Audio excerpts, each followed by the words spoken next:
Boa tarde. Mais uma vez quero expressar a nossa alegria por tê-los aqui conosco e hoje,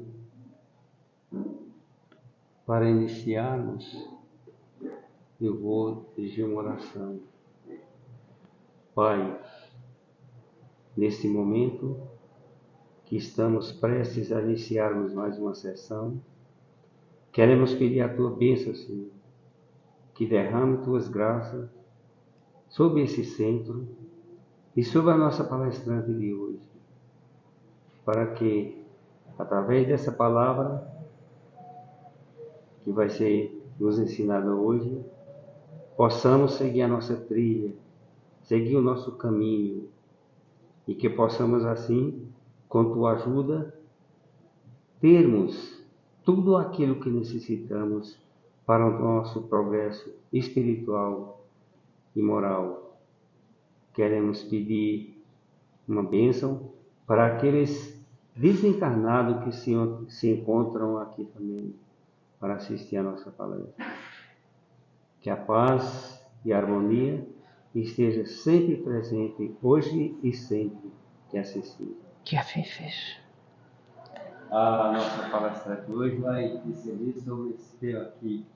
Suicídio, uma questão moral, não é uma afirmativa, é uma pergunta. Vamos refletir em cima disso. Vamos lá. Com a palavra, nossa irmã.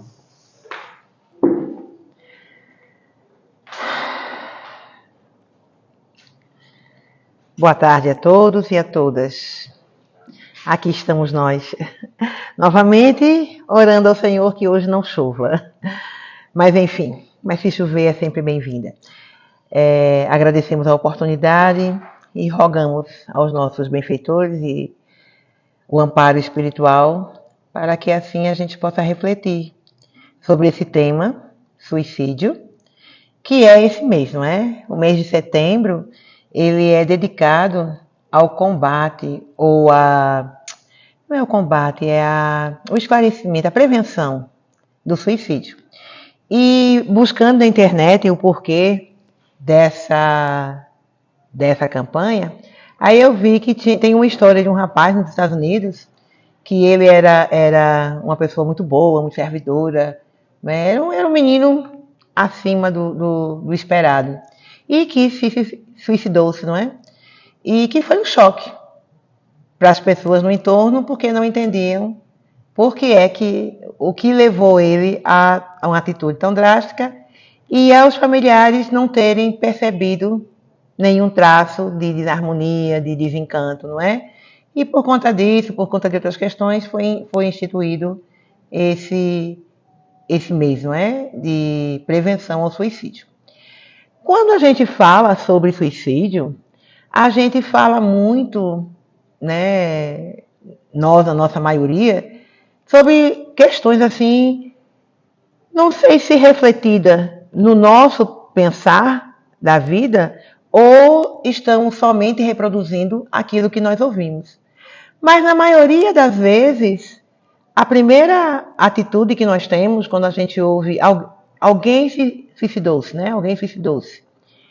E aí a gente, oh meu Deus, e assim, aí a gente tece um rosário de tristezas, mas era uma pessoa tão feliz, que tinha isso, que tinha aquilo, tinha um bom emprego, tinha um bom carro, tinha uma boa casa, ou tinha doutorado, ou tinha não sei o que, sempre tem alguma coisa. E por que não era feliz? Muitas vezes, e muitos palestrantes já passaram aqui trazendo reflexões sobre o ter não ser necessariamente um aspecto de felicidade. Ontem, conversando sobre felicidade e ouvindo sobre isso com uma psiquiatra, que eu acho muito interessante as posturas dela, e ela faz uma separação entre alegria e felicidade, uma coisa que eu ainda não tinha me atentado. E ela diz assim, que você pode estar alegre, mesmo sem ser feliz. Você pode estar triste e ser feliz. Felicidade é uma coisa. alegria, tristeza é outra coisa. E aí, refletindo sobre isso e refletindo sobre tantas coisas, e normalmente as pessoas nos perguntam nesse campo do espiritismo, qual é a postura espírita, e sempre trazem para a gente um livro chamado Memórias do Suicida, que eu já li e recomendo, é um livro espetacular, mas aí eu faço um porém. É um livro que ele fala acerca do suicídio, é um livro excelente, vale a pena. Entretanto, ele conta uma história, não é? Ivone do Amaral, a irmã que geográfica, né? A médium, e o personagem principal é um escritor, Camilo, não lembro, Camilo alguma coisa, eu e os meus nomes e as minhas memórias, enfim. E ele vai contando como ele era, o que ele fazia, por que ele se matou e aonde ele foi parar. Não é? É a história dele. Só que em algum momento, nós, com a nossa mania de generalizar, trouxemos isso para dentro da doutrina espírita como um fundamento. Toda pessoa que se suicida vai para o Vale do Suicida e passa uma eternidade e aí vai desenvolvendo uma tese. Que pode ser, não pode ser, a gente vai buscar refletir sobre isso. Entretanto, antes de começar, eu gostaria só de fazer esse parênteses. Quando a gente faz uma leitura de uma obra fora da codificação, ou seja, Livro dos Espíritos, Evangelho segundo o Espiritismo, a Gênese, Livro dos Médiuns e Céu e Inferno. Aquilo que está escrito lá é exatamente aquilo que está escrito lá. Não há interpretação. Eu posso sim pegar uma questão e dizer, eu entendi isso. E aí, Denise lê a mesma questão e diz, não, eu entendi isso. Está tudo certo. Mas a leitura é a que está aqui, porque esse é o fundamento. Esse é o teor, essa é a mensagem que a espiritualidade nos traz. Quando a gente lê um livro que está contando uma história, ele está contando uma história. Então, aquela pessoa da história viveu aquela história. Isso não quer dizer que todas as pessoas vão viver a mesma história. Até porque cada um de nós somos uma individualidade. E cada um de nós vive a nossa história de maneira diferenciada. Até gêmeos idênticos vivem histórias diferenciadas. Então, a nossa proposta não é trazer nenhuma tese, porque ainda não estamos nesse patamar. Quem sabe um dia. Mas é fazer uma reflexão à luz da doutrina espírita, para que a gente possa, quando acolher, nunca esquecer, espiritismo é acolhimento, evangelho é acolhimento, seja acolhimento sem julgamento, sem condenação, sem juízo de valor. Como diz Kardec, abstrair-se. Quando a gente fala do evangelho, a gente se abstrai e a gente fala do evangelho. Não é como eu me sinto, nem é como eu entendo. É o evangelho, que fala por si só. E aí cada um vai ter a sua experiência pessoal, intransferível, diante daquilo que está sentindo. E aí a gente não vai trazer uma leitura de um livro fora da codificação como sendo a codificação. Então cada um tem a sua impressão e é livre. Por isso é que o Espiritismo é maravilhoso, porque ele nos dá essa liberdade de ler, de compreender a cada momento de forma diferente. Não é? Mas quem nos diz os ditames do caminho que o Espiritismo percorre é a codificação. Eu não estou trazendo nenhuma outra obra para esse estudo dessa tarde que não seja a codificação. E o nosso embasamento é todo do Livro dos Espíritos. Ok? E aí a gente pergunta, uma questão moral? É o suicídio uma questão moral? Vamos refletir. Primeiro, saber o que é moral. A gente não pode refletir sobre movimento, sobre palavras, sobre situações, quando a gente não consegue. Eu estou aprendendo nessa formação que eu estou fazendo, é uma palavra que eu acho interessante e que eu estou trazendo, que são os recortes. Quando a gente fala de alguma coisa, a gente precisa fazer um recorte. Eu estou falando sobre isso. E é só sobre isso. Não tenho condições de abrir meu leque mais do que isso, porque nesse momento é isso que eu compreendo. E aí, tem muitas outras questões? Tem. Mas as questões que eu estou trazendo para a gente refletir hoje são essas de hoje. Com certeza sempre vai ter alguém que vai dizer, sim, tem muito mais do que isso. Só que nem eu tenho a capacidade de ir além disso e nem tem tempo. A gente tem um tempo, ok? Então vamos lá. Qual é o conceito? É um conjunto de regras, costumes e formas de pensar de um grupo social que define o que devemos ou não devemos fazer em sociedade. Esse conceito, ele é um conceito cultural. O que quer dizer isso? Cultura é tudo aquilo que nos diz respeito. E cada povo, cada sociedade, cada região tem a sua própria cultura. Então, o que é para nós um grupo social? O que é para nós o que devemos ou não devemos fazer? Talvez para um oriental não seja.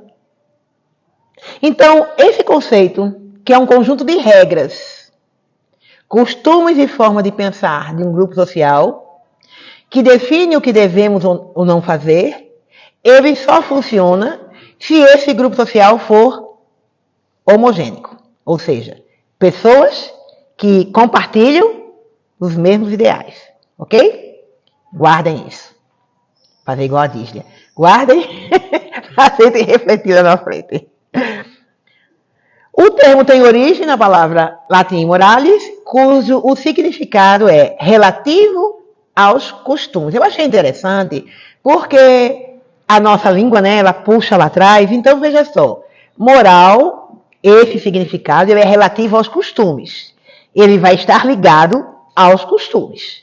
Então, costumes é cultural. Vamos lá. Toda vez que se fala em moral, é preciso pensar em coletividade. Isso porque as regras que as constroem são definidas por um grupo de pessoas, ou seja, coletivo. Olha, quem define as regras é a coletividade. Então, a gente vive hoje num ambiente, não é, quase virtual, porque a mídia todo dia está nos dizendo o que devemos e não devemos fazer, e está havendo um conflito imenso. Se já existia conflito de gerações, eu acredito que com a internet hoje os conflitos sejam bem mais acirrados. Por quê? Porque esse conceito, ele é construído numa coletividade que compartilha ideias similares, de projetos similares, não é? E, de repente, você tem ali no seu ambiente familiar valores que você está compartilhando com as suas famílias. E aí tem um jovem que é totalmente ligado à internet, um adulto mesmo, que hoje em dia os adultos também estão muito ligados à internet, e vem com algo como verdade absoluta e botando em xeque e muitas vezes derrubando tudo aquilo que foi construído de gerações em gerações, porque a cultura ela é construída de gerações em gerações, ela vai sendo passada, não é? São aqueles costumes que a gente vem trazendo dos nossos antepassados. Então já fica aí algo para a gente refletir nos dias de hoje.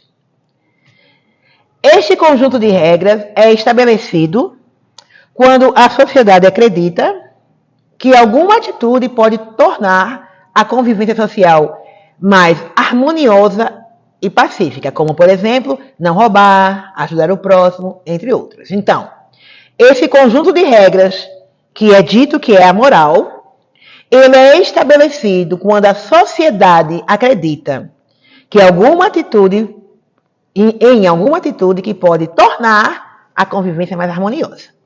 Então, moral é um conceito criado numa sociedade com a intenção de tornar a convivência mais harmoniosa.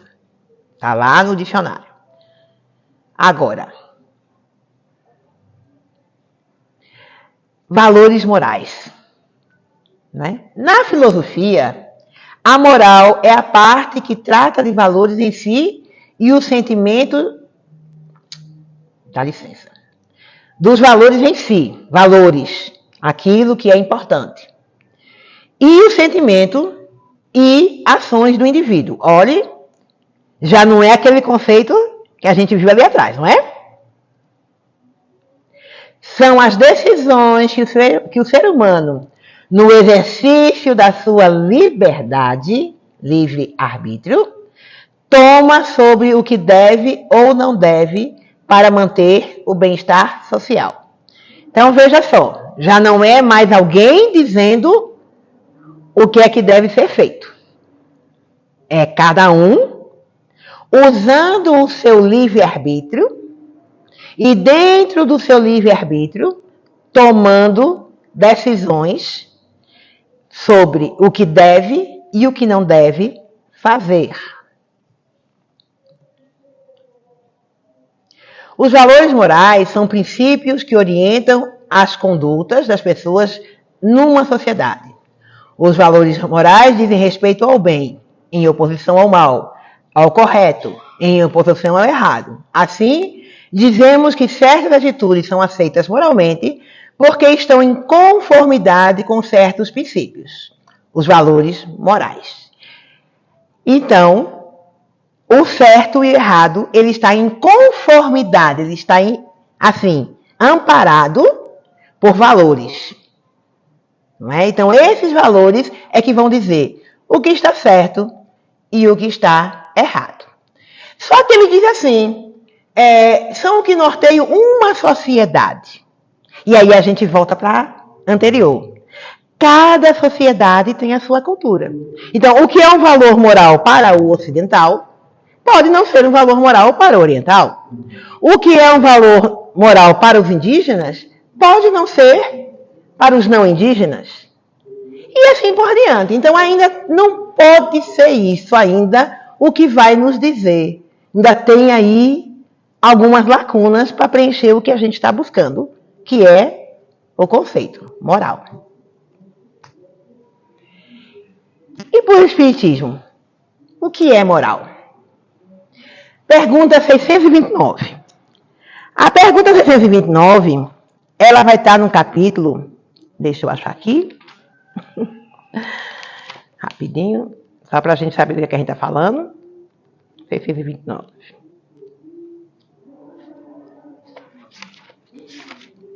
Ok. É no livro terceiro, né? Esse livro ele fala sobre a lei divina, a lei natural. No item 3, ele está falando sobre o bem e o mal. Então, o que é que o livro dos Espíritos, que é o nosso fundamento, fala sobre o que é moral? E aí Kardec pergunta, que definição se pode dar à moral? E os nossos irmãos superiores nos dizem, é uma regra de boa conduta e, portanto, da distinção entre o bem e o mal. De acordo com o que a gente viu lá atrás, não foi? Na filosofia, na sociedade, distinção entre o bem e o mal. Fundamenta-se na observação da lei de Deus. Achei isso diferencial. Então, o que vai fundamentar esse conhecimento, essa compreensão de moral, já não é mais um conceito social. Já não é mais um conceito ligado à cultura. Já não faz diferença se somos indígenas ou não indígenas, se somos orientais ou somos ocidentais.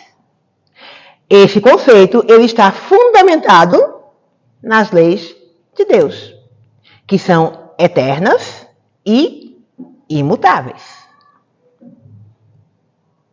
O homem se conduz quando faz tudo em vista... Só um instantinho. O homem se conduz quando faz tudo... Sim. O homem se conduz quando faz tudo tendo em vista o bem e para o bem de todos.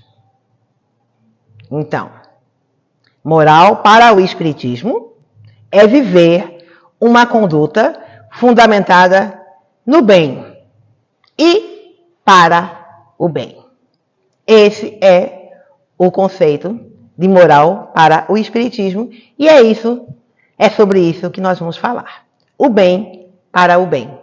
Independente de qualquer outra questão que é social e que vai estar abstraída da nossa proposição. Então, o bem para o bem. Nós estamos aqui para aprender, para conviver e para fazer o bem. Para a gente fazer o bem, o Evangelho nos diz que nós partimos de nós para o outro. Nós nos observamos e a partir da nossa conduta, a gente parte para a observação do outro. Então, é preciso a gente estar harmônico conosco mesmo. É preciso que nós estejamos conscientes do que nós nos propomos a fazer por nós mesmos. Para que quando a gente abrir a boca para conversar com alguém, a gente não transfira para o outro aqueles sentimentos que nós guardamos que não são bons. Porque nós temos consciência que não somos perfeitos ainda. E que temos dentro de nós muitos sentimentos não bons. Sentimentos ruins, sentimentos negativos, às vezes até perversos. Mas isso não nos impede de fazer o bem. Porque o bem é o nosso propósito. E aí nós aprendemos, ou vamos aprendendo com a vida e com as dificuldades a fazer os filtros. E a ter o cuidado de não emitir a nossa opinião. Não é a minha opinião. Não é o que eu acho. Não é o que eu penso. Não. Porque muitas vezes o que eu acho, o que eu penso, não ajuda. É o que o Evangelho nos traz sobre isso. É o que os benfeitores espirituais nos trazem sobre isso. E em cima disso, qual é a reflexão? Que o bem deve ser sempre para todos. Entretanto, tem pessoas que não pensam assim. Tem pessoas que acham que a vida não vale a pena. Muitas vezes, quando eu vejo palestras espíritas falando sobre suicídio, e sempre começa dizendo, né?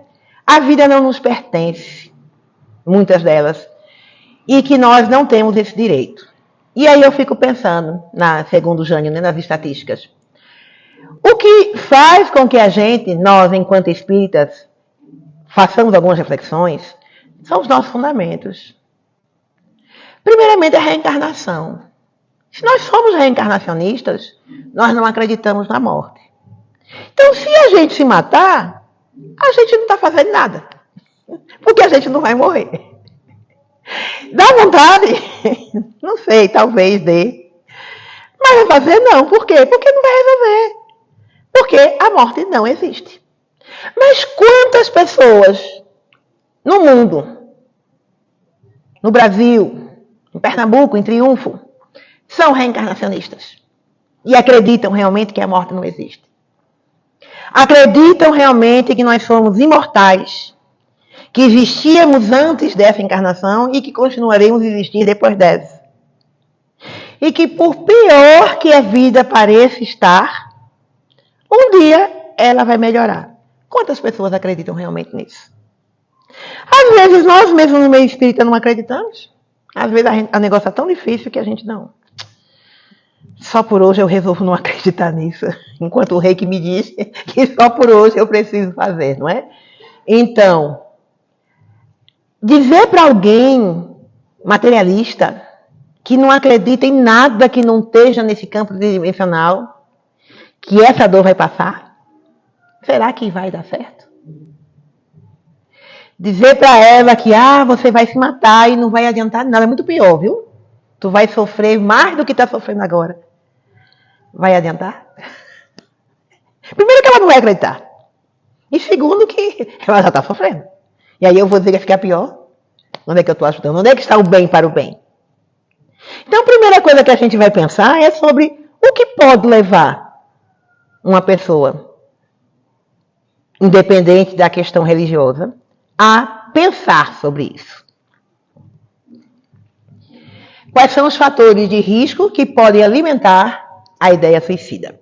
Quando a gente trabalha no campo da mediunidade, os processos obsessivos, a gente trabalha essa questão das interferências espirituais.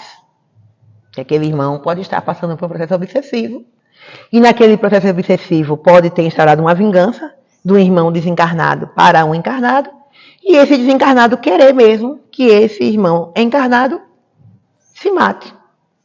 Pronto. É um processo obsessivo, e aí vamos trabalhar com o processo obsessivo. Entretanto, nesse mesmo trabalho que nós fazemos sobre obsessão, muita coisa acontece antes de chegar a essa condição. Que são esses fatores que vão alimentando as ideias. Por exemplo, uma pessoa bem estruturada que do dia para a noite perde o emprego. Uma pessoa materialista que tem como valor social a estrutura financeira. Lembra? Moral é uma estrutura social, uma cultura, algo que é um valor. Meu valor é: eu preciso viver neste conforto. Eu lembro, no tempo num governo, eu trabalhava numa empresa em Recife, e do dia para a noite houve uma lei, e essa lei dizia assim: quem tiver mais de X cruzados na conta, não pode mexer. E eu trabalhava num prédio, e esse prédio ele tinha 3 andares e tinha um dono só, né, os do B. E esse senhor, o dono, o nosso chefe, o patrão, esse homem ficou tão desesperado. Quando ele chegou transtornado de manhã cedo, né? A gente começava o expediente 8 horas, e ele sempre chegava às 9h30, 10 horas, ele chegava na hora de assinar os cheques. Nesse dia, quando a gente chegou lá, ele já estava lá. E ele estava assim, transtornado, enlouquecido. E a gente assim, sem entender o que é que está acontecendo. E aí ele conversando com a nossa gerente, pedindo para chamar um A, chamando B, porque ele podia fazer pagamentos, ele podia emitir os cheques, os pagamentos, e as pessoas iam retirando o dinheiro, mas tinha um prazo. E aí ele juntou todos os trabalhadores do prédio, uma infinidade, e foi fazendo os cheques, e o povo foi fazendo as coisas, né? E para ele não ficar sem o dinheiro. E esse homem tentou se matar mais de uma vez. Ele foi internado e tal, foi muito complicado. Por quê? Para ele era um valor.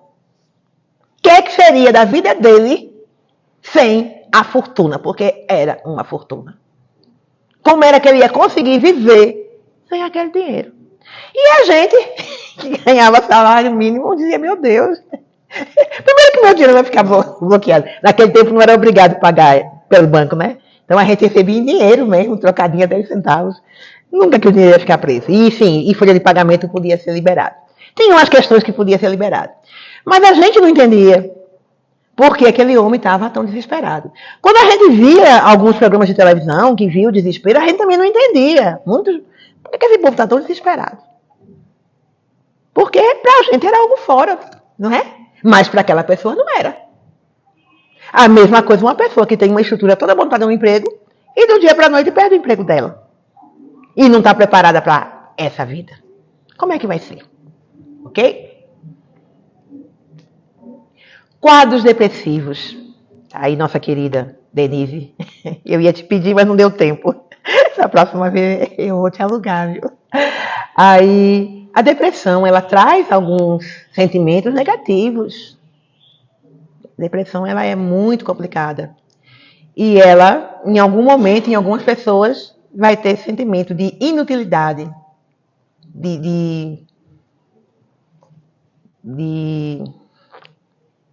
para ver, desistir. Não aguento mais. Eu não quero mais essa dor. Não é que a pessoa quer se matar. Ela não quer mais sentir dor. E aí, como não tem outros parâmetros, talvez passe pela cabeça dela: se eu morrer, a dor para. É uma reflexão. Doenças graves. Tem alguns países que é totalmente permitido. Se você tem uma doença degenerativa, que está ali constatada, que você não vai mais conseguir sobreviver, tem até um filme belíssimo sobre uma dessas doenças, eu não lembro agora o nome da doença, mas é um jovem que ele tinha uma vida muito bem estruturada, um jovem rico, tal, muito bem estruturado. E aí, num acidente, ele gostava de esportes radicais, ele sofre um acidente e aí ele fratura a coluna e fica paralítico da cabeça, do pescoço para baixo, não é? E aí ele tenta se matar, tarará, e aí ele descobre que numa clínica, num determinado país, eles aplicam aquela injeção numa condição dessa, quando tem os diagnósticos, tarará, e pode se matar. E aí os pais fazem de tudo para demover ele dessa ideia, mas não conseguem. E no final, ele se mata. Porque ele se sente a pessoa improdutiva, porque ele não tem mais como se ser independente, e ele depende de alguém para tudo, e ele acha que isso não vale a pena. Pronto, tá lá, tem a lei que permitiu, ele fez. Nós não estamos aqui, julgamento, condenação, juízo de valor. Não é isso que o Espiritismo faz, não é isso que o Evangelho faz. A gente só reflete. Alguns traumas, eu lembro quando, num outro momento, numa outra denominação religiosa, que a gente trabalhava com jovens, e nós tínhamos, era uma comunidade muito carente, assim, um lugar bem complicado, e nós tínhamos muitos casos de violência doméstica, muitos casos, né? Os jovens chegavam lá na igreja, numa situação muito triste, e muitos deles diziam, eu vou me matar, eu não aguento mais isso. E a gente conversava, a grande maioria, a gente conseguia, mas de vez em quando, um daqueles jovens seguia por esse caminho. E a gente ficava se perguntando, o que faltou? O que foi que faltou que a gente não conseguiu? Sempre ficava pra gente aquele questionamento. Mas era um trauma, isso faz muito tempo. As coisas não eram vistas como são vistas hoje. Hoje em dia as pessoas entendem que os traumas existem e eles devem ser tratados. E existem profissionais competentes que tratam traumas. Então hoje a gente trata os traumas. Mas houve um tempo que depressão, ansiedade, por aí era frescura. Não era doença. Nem era nada. Era preguiça, má vontade, era tudo. Menos um problema emocional que precisava ser tratado. E aí, nesse interim, as pessoas pensavam ou até agiam dessa forma. E as drogas, não é? A gente sabe que as drogas, todas, né, tanto as lícitas quanto as ilícitas, elas levam a caminhos bem tortuosos e, de vez em quando, a gente tem um relato, não é, de alguém próximo a nós ou não, que por conta do uso de drogas, acabou cometendo o suicídio. Então, são fatores de riscos que despertam naquela pessoa um sofrimento que muitas vezes a gente não consegue nem imaginar, porque a gente não passou por aquilo. Dizer para o outro, eu sei o que você está sentindo, será que eu sei mesmo? Será que a gente tem condições de saber mesmo o tamanho da dor do outro? Eu entendo, será que eu entendo? Será que realmente eu entendo? Não é? Às vezes a gente diz que entende dores que a gente não tem dimensão do tamanho dessa dor. Mas a gente fala, eu entendo sua dor. Eu sei como é que você está se sentindo. E isso não está ajudando. Entre tantas outras questões que a gente não vai abrir, né? Eu trouxe esse leque porque é o que a gente mais tem esse contato, né? São histórias que eu conheço, que eu já tive a oportunidade de vivenciar algumas delas, não é? Então eu trago aquilo que eu posso falar com mais propriedade. Entretanto, nós não estamos aqui para falar de dores, mas de esperanças e consolações, que é a proposta do Espiritismo, do Evangelho de Jesus. Na pergunta 945 do Livro dos Espíritos, antes, tem um menino na internet, tá aqui no balãozinho, né? É o Gustavo? Ele tem uma página na internet muito interessante, e eu gosto muito, ele fala de espiritismo. Aí o pessoal pergunta as coisas para ele, e ele diz, não, isso não é espiritismo, eu não vou falar. E ele traz uma reflexão bem interessante sobre a visão espírita do suicídio. Suicídio na visão espírita. Se você acredita na sua reencarnação ou deseja a própria vida, procure um médico primeiro lugar. Mas aqui eu antes que eu cortar o assunto, não perdi esse ponto de vista, entende? A relação do suicida, o sentido de perceber que a vida continua. Não perceber que os outros da vizinha estão aumentados espiritualmente. Mas não existe um padrão do mais valoroso.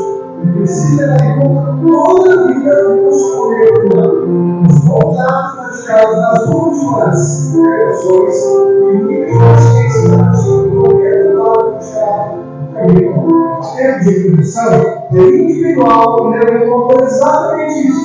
Citamos anteriormente, mas ninguém tem que escapar. Jesus e o Senhor de Maria são sempre expostos a Deus. Este livro de André Freire é uma ótima leitura sobre Deus. Viver é a melhor opção, né? Então, a visão espírita é qual? Independente do que a pessoa acreditar, quando ela acordar no mundo espiritual, ela vai ter o arrependimento. Por quê? Independente de se ela era materialista, se era ateu, se era o que era, o mundo espiritual é o mundo espiritual. E lembra? As leis morais estão regidas por Deus. Então, independente do que nós sejamos aqui, no mundo espiritual, acabou essa percepção. Não morri. Quis me livrar da dor, não me livrei. Quis me livrar da dúvida, não me livrei. Do sofrimento, da doença, da mágoa, sei lá do que, não me livrei. Primeiro sentimento, arrependimento. Mas, eu gosto muito quando a gente diz isso, Deus não é desamparo, Deus é amparo. E essa pessoa vai ser, todos nós somos e seremos sempre amparados, independente. E ele ainda diz no finalzinho, dependendo do grau de consciência de cada um no momento do ato praticado, a quem muito é dado, muito será cobrado. Então tem pessoas extremamente conscientes que sabem, não, eu sei que não vai dar certo, mas ainda assim eu vou fazer.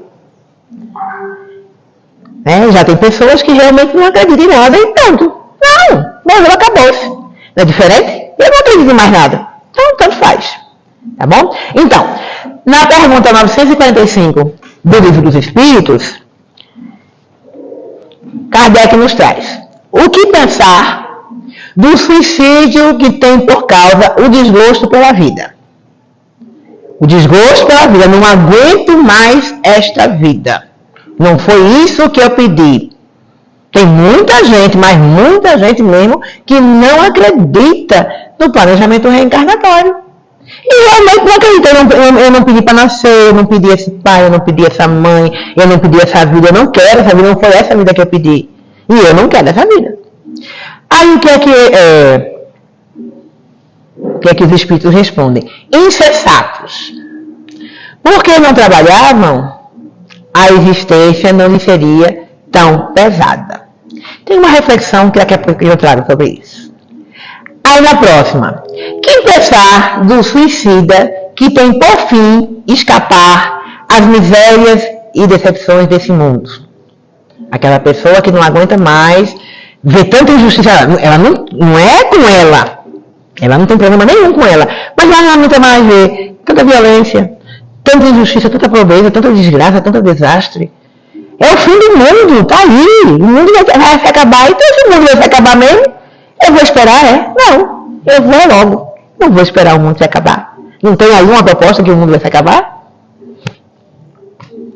Pobres espíritos que não tiveram a coragem de suportar as misérias da existência. Bom, a gente vai fazer uma reflexão sobre isso. Quando Kardec pergunta aos espíritos, lá, nós estamos lá, Livro dos Espíritos, século XIX. Vamos lá, questões históricas, não é sempre. A gente estava saindo da Europa, e esse movimento é europeu. Ele chegou nas Américas, mas ele é europeu. O que aconteceu? A Europa está saindo de um período chamado feudalismo. Feudalismo, os nobres viviam à mercê e o povo sustentava de tudo.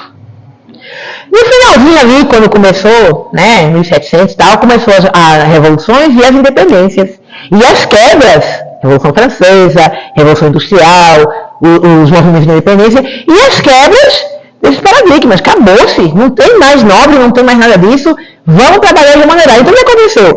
Aqueles homens e mulheres, na maioria homens, que vinham há milhares de anos numa nobreza, numa aristocracia que não faziam nada, de repente perderam suas fortunas e tiveram que trabalhar.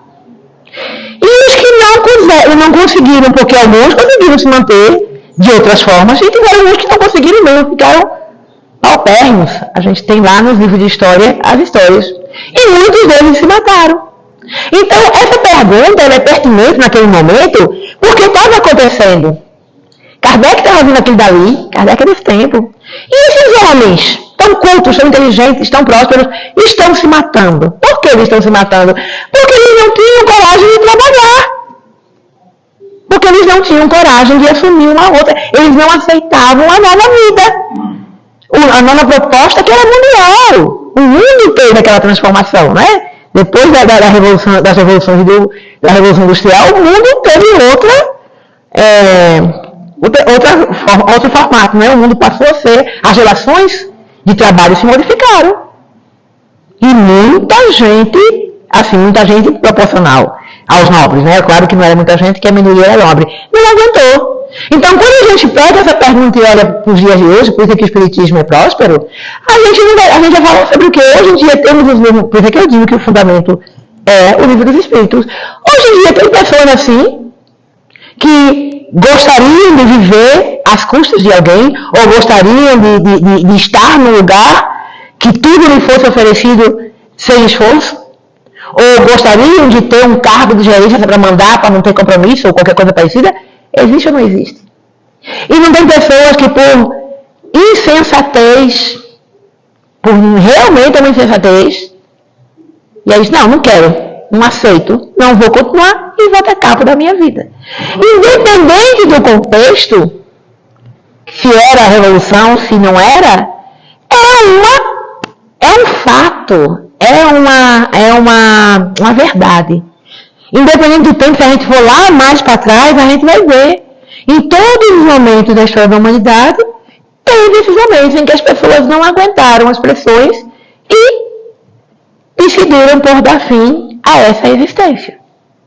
Então, o que a doutrina espírita nos diz? Que é uma insensatez.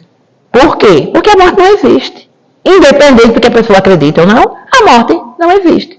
Então, você deu fim aqui. Mas no mundo espiritual é outra coisa, ok? E na pergunta 350, deixa eu puxar lá, essa letrinha miudinha.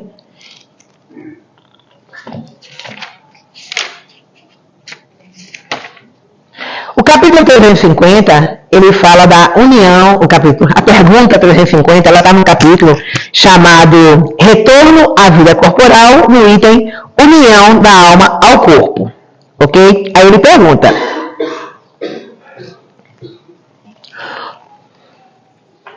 o espírito, uma vez unido ao corpo da criança e não podendo mais retroceder, lamenta algumas vezes a escolha feita?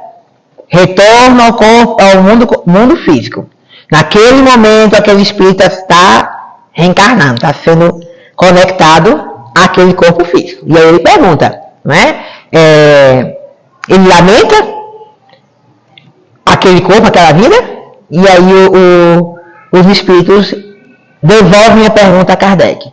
Queres perguntar se, como homem, ele queixa da vida que tem? Se desejaria outra? Sim. Se lamenta da escolha feita? Não. Porque não sabe que a escolheu. O espírito, uma vez encarnado, não pode lamentar uma escolha de que não tem consciência, mas pode achar muito pesada a carga. E se a considera acima de suas forças, é então que recorre ao suicídio. Eu achei essa explicação bem diferenciada. Ele diz aqui, ele se lamenta? Não. Por quê? Porque ele não sabe que ele fez essa escolha. A gente, quando está aqui encarnado, não espíritas, que não acreditam em nada disso, diz que não escolheu. Eu não escolhi. Então eu não vou me lamentar da vida que eu escolhi, porque eu não escolhi essa vida. Não posso me lamentar de algo que eu não escolhi. Não é? Agora, eu posso achar que esse fardo está pesado. Eu posso achar que eu não mereço viver este fardo. Isso eu posso achar. É o meu sentimento. Moral está ligado ao sentimento. Aí eu tenho essa sensação de que a vida não vale a pena porque eu me considero uma pessoa melhor do que a vida me oferece. Que eu poderia ter condições melhores. Não é? Então aí o que é que o Espiritismo nos diz? Está nos faltando algumas virtudes, né? Resignação, tolerância, indulgência, conosco. Lembra que eu falei lá no começo? A gente precisa ter sentimentos bons por nós mesmos.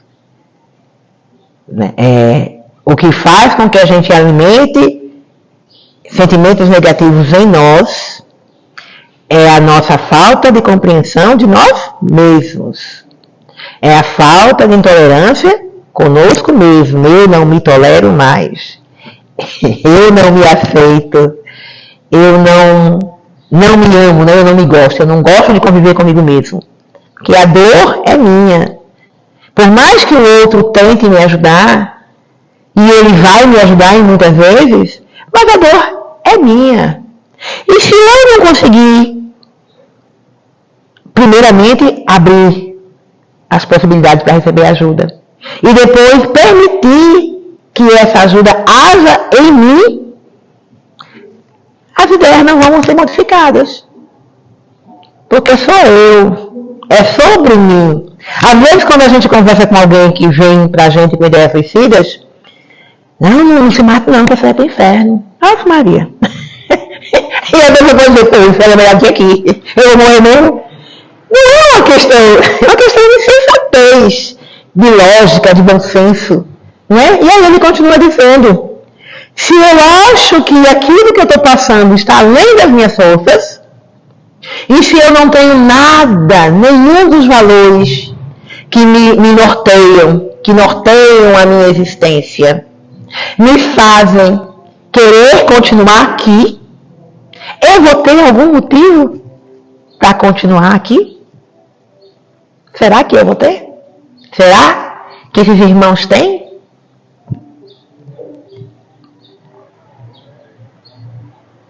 Deixa eu passar aqui rapidinho, porque não vai dar tempo. Deixa eu só fechar aqui com... Pronto. Para o Espiritismo, o modelo de ética é Jesus. Então, a moral espírita. O que é moral para o Espiritismo? Ensinamentos do Mestre. Olhar para Jesus, olhar para nós mesmos, olhar para aqueles que estão no nosso entorno, com esse amor. Eu ainda não consigo. Não é eu. Desculpe, não sou eu. Não sou eu. Esse dia a gente falou aqui sobre alguma coisa, e eu lembro, caridade. E eu lembro que eu citei um palestrante que eu gosto muito, o Arthur Valadares, e ele fala assim, enquanto Jesus está atuando em nós somos caridosos. Enquanto Jesus está atuando em nós. Em nenhum momento ele diz, aqueles irmãos que já estão num grau evolutivo assim, em que Jesus atua sobre eles. Não. É para todos nós. Enquanto Jesus atua sobre nós somos caridosos. Quando é que e ele completa? Quando é que Jesus atua sobre nós? Quando nós não emitimos a nossa opinião. Quando nós nos permitimos ouvir o outro, com todos os sentimentos que eu falei, tolerância, ouvir. E aí a gente não tem nada para dizer. Não diz. Não tem que dizer. Porque o importante para aquela pessoa que está sentindo dor não é ouvir, é falar. E ela quer falar. Aí quando ela pensa que ela vai falar, e no meio da fala ela vai ser interrompida por aquela pessoa que já tem todas as soluções para o problema dela. No final da fala, a pessoa vai dizer, se fosse você fazer isso, aquilo, ela não vai mais falar. Primeiro porque a pessoa não está ouvindo, e segundo porque se ela tivesse a solução, ela não estava naquela situação. Então, quando é que Jesus age sobre nós? Quando nós nos permitimos ser empáticos, ser tolerantes, né? Ser solidários. Ser solidários. Não é entender a dor do outro, nem é saber como é que o outro está se sentindo, não. É ser solidário. O que eu posso fazer por você nesse momento? Posso? Não posso, então eu vou ficar aqui, olhando para você. Pronto. Estou aqui, viu? Qualquer coisa. Sem juízo de valor. Sem trazer nada daquilo que eu acredito. Porque eu acredito, mas não interessa o que eu acredito. Interessa eu permitir que esse modelo guia haja e me ajude a ajudar. Por quê? Porque moral é o bem para o bem. As suas atitudes, as atitudes de Jesus, são o nosso modelo guia sobre como agir conforme as leis morais. E aí Jesus nos ensinou virtudes como amor, perdão, empatia, paciência, resignação, fé. Para nós que estamos na sintonia de aprender. Todo mundo está na sintonia? Não sei. Não tem o termômetro. E aí então eu vou dizer, é falta de fé? É falta de Deus? É falta disso? É falta daquilo? Será que eu tenho realmente autoridade moral para dizer que o outro não tem fé? Para dizer que o outro não tem Deus? Será mesmo que a gente tem essa autoridade?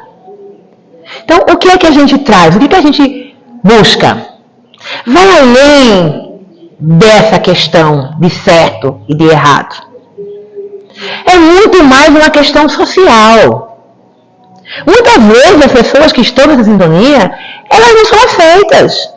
Elas vivem em um ambiente social que elas não são aceitas. Por questão de racismo, por questão de preconceito de condição social, por questão de opção sexual, por tantas questões. No âmbito familiar, elas não são aceitas. E aí, vou fazer o que da vida? Aonde chega, só pedrada, só humilhação, nada de acolhimento. Será que elas realmente têm obrigação de querer continuar? Será que cabe a nós dizer, não, você não pode fazer isso porque essa vida não é sua. Deus não lhe deu a vida. Deus lhe deu a oportunidade de reencarnar num processo de provas e expiações para que você sofra bem muito. Porque no final, se você tiver sabido sofrer bem, você vai para um lugar melhor. A pessoa vai se matar, minha gente. Sem sombra de dúvida.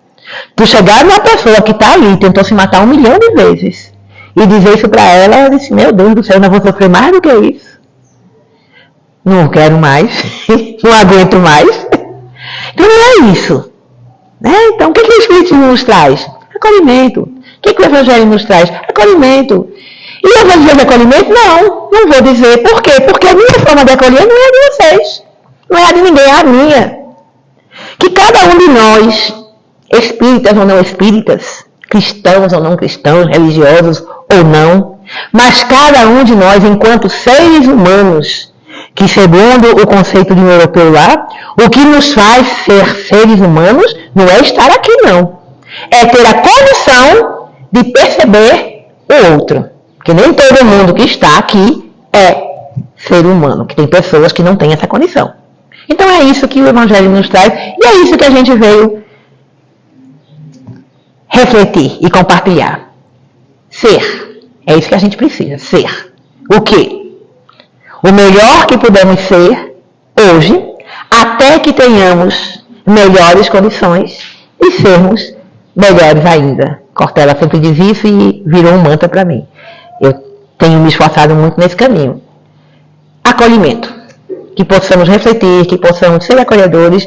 E é esse o momento, independente, a gente não sabe, ter um infortúnio oculto, aquela pessoa do nosso lado está passando por alguma coisa, se a gente percebeu, sentiu, qualquer coisa, vamos ouvir, vamos se colocar, vamos encontrar um caminho de amparo, de acolhimento, de esperanças e consolação.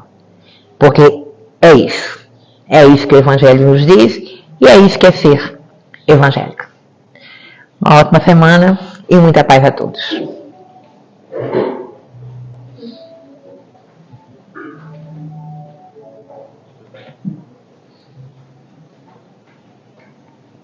Nem sei se era, mas já botei. Ok.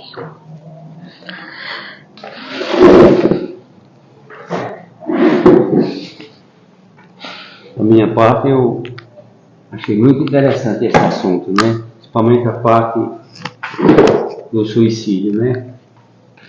Inclusive, há 2 ou 3 meses atrás, a nossa família passou por um problema desse. Né? Um primo legítimo meu suicidou-se, enforcou-se, né?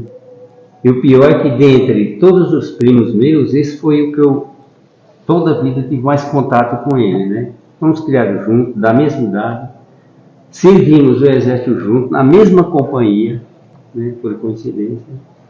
Então a gente tinha muita intimidade, né? Infelizmente, ele cometeu esse ato. Agora eu fico refletindo, por quê? Por falta de noção, por falta de fé, por falta de reconhecer que nós temos um Deus Todo-Poderoso, que guia nossas vidas, né? Por falta de entender que existe, não aprendeu ainda que existe uma reencarnação, e por falta principalmente de entender que aquela não é a solução. Tudo bem, mesmo dentro daquele pensamento dele, que aquilo seria a solução, se fosse, por exemplo, solução para o problema dele, mas e para os familiares, para aqueles que ficaram, né? É a solução? Problema sério, né? Então, o que eu acho, eu aprendo cada vez mais, é que nós temos que prestar bem atenção nas coisas que estão acontecendo à nossa volta. Refletir, ter certeza que é aquilo que você entendeu, não que você entendeu, mas aquilo que é uma realidade, que é uma lógica, né? Só um exemplo que eu vi outro dia, que é muito interessante. Eu fiquei horrorizado, um sábado como hoje, eu cheguei à praça, aí na feira, né? E vi uma cena esquisita, né? Um cara, 7 horas da manhã, agarrando uma mulher, né? Aquele negócio todo. Eu fiquei tão ridicularizado com aquilo que foi olhar de perto, né? Não vou ter certeza, quero ver a cara desse sem vergonha, né? Quando cheguei lá, rapaz, não era nada disso. Sabe o que era? O cara estava vestindo um manequim. Tá entendendo? Então, a gente tem que... Aqui eu aqui concentrada. Tem que ter cuidado no que vê. Vai emitir julgamento. Antes de julgar. Aquilo que foi ridículo, também foi ruim depois, né? Precisamos prestar atenção no julgamento, né? Então a gente tem que estar atento naquilo que acontece à nossa volta, né? Quero agradecer mais uma vez a presença de vocês, a atenção, o silêncio, e agradecer a nossa palestrante, mas essa coisa que nos desce, né? Essa coisa que eu digo, que eu não sei nem o nome, que tão bacana, tão interessante para nós, esse conhecimento. E queria ainda explorar mais a irmã, pedindo que fizesse uma oração para nós.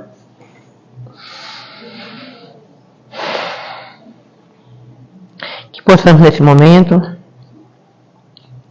nos harmonizar nossos pensamentos, nossos sentimentos, com a espiritualidade que se faz presente, com os trabalhadores espirituais da nossa casa, nosso irmão Abdu, para que assim, amparados por essa energia de amor, possamos nos refazer, nos fortalecer e assim compreender o que nos é proposto. Que os ensinamentos do Evangelho do Mestre possam criar raízes em nossos corações para sermos os multiplicadores da Boa Nova, não por palavras, mas por ações. Que o nosso caminhar diante dessa existência seja pautado nesse exemplo do nosso modelo e guia, nosso Mestre Jesus.